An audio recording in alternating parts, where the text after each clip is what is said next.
तो एक बार फिर स्वागत है आप सभी कॉमिक बुक फैंस का मार्वलस हिंदी चैनल पे। डीसी मूवी यूनिवर्स में फ्लैश को एक एक्सट्रीमली इंपॉर्टेंट कैरेक्टर बना दिया गया है, जिसने पूरे यूनिवर्स को ही रीबूट कर दिया है। अब जब फ्लैश भाई के चर्चे ही आजकल किसी और लेवल पे हो रहे हैं, तो हमने सोचा कि आज हम बात कर लें एक ऐसे टॉपिक पे जो हर किसी कॉमिक बुक फैन के दिमाग में जरूर आता है, और वो है कि क्या फ्लैश इतना तेज है कि वो सुपरमैन को भी चीर के रख दे। तो चलिए शुरू करते हैं।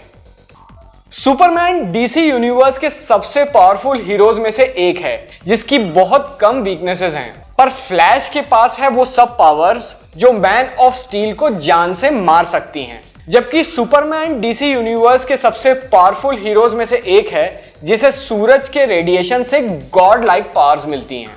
फ्लैश के फिजिक्स डिफाइंग पावर्स सुपरमैन को मारने में केपेबल हैं, वो भी बिना सुपरमैन की वीकनेसेस को यूज किए, जो कि हैं वनरेबिलिटी मैजिक से और क्रिप्टोनाइट से। फ्लैश को सिंपली सुपरमैन को इतनी जोर से मारना होगा कि उसकी इनवनरेबिलिटी भी उसे बचाने के लिए काफी ना हो। सुपरमैन डीसी यूनिवर्स के सबसे शक्तिशाली योद्धाओं में से एक है। उनके पास है super strength, super speed, flight यानी उड़ान और हीट विजन। अगर कोई किसी तरह से इन सभी से गुजर कर एक हिट कर भी देता है, तो सुपरमैन की इनवनरेबिलिटी उसे कुछ होने नहीं देती है, जिसका मतलब है कि लगभग हर हमला उस पर असर नहीं करता है। पर लगता है कि अगर फ्लैश चाहे तो वो क्लार्क कैंट को ऐसे गिरा सकता है मानो सुपरमैन के पास कोई पावर्स ही ना हो।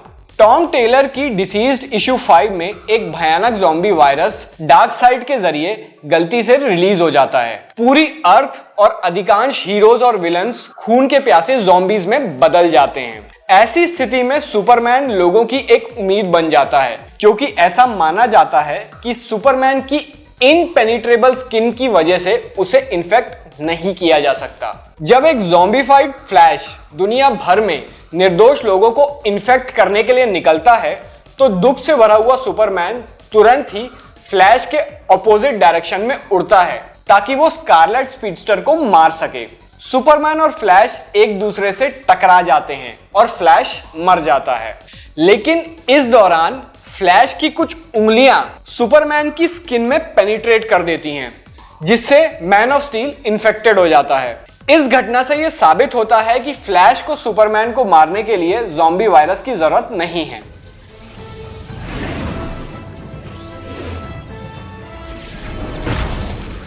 फ्लैश की स्पीड इतनी तेज है कि वो सुपरमैन की इनवनरेबिलिटी को भी हरा सकती है। फ्लैश की मैक्सिमम स्पीड जो उसे स्पीड फोर्स से मिलती है, स्पीड ऑफ लाइट से कई गुना अधिक है। इस स्पीड में वो एक इनफाइनाइट मास पंच कर सकता है। ये पंच इतना पावरफुल है कि एक एस्टेरॉयड को धरती से टकराने से रोक सकता है। यदि वो इस पंच को सुपरमैन पे यूज करता है, तो ये उसकी इनवनरेबिलिटी को टेस्ट कर सकती है और शायद उसे तोड़ भी सकती है। और साथ ही अगर फ्लैश इसी तरह नाइफ या तलवार से सुपरमैन पे स्ट्राइक करता है, तो वो सुपरमैन की इनपेनिट्रेबल स्किन होने के बावजूद उसे घायल कर सकता है। और शायद ये कहना भी गलत नहीं होगा कि द फ्लैश सुपरमैन की जान ले सकता है। तो दोस्तों, ये था हमारा आज का वीडियो, जहां हमने देखा कि डीसी यूनिवर्स के सबसे शक्तिशाली सुपर हीरो सुपरमैन भी किस तरह अपनी इनवनरेबिलिटी को खो सकते हैं जब उनके सामने हो द फ्लैश और उसका स्पीड फोर्स। डिसीज इशू 5 में जो कुछ भी हुआ, उससे यह साफ जाहिर होता है कि द फ्लैश की स्पीड सुपरमैन को भी घायल कर सकती है। इसलिए दोस्तों, हमेशा याद रखिए, स्पीड डज मैटर, चाहे वो रेस हो या फिर सुपर हीरो की दुनिया। मिलते हैं अब अगले वीडियो में, तब तक के लिए अलविदा।